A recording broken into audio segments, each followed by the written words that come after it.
Goodbye, England's rose.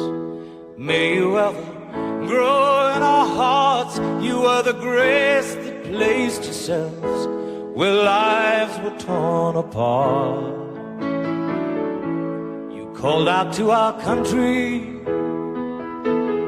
and you whispered to those in pain. Now you belong to heaven, and the stars spell out your name.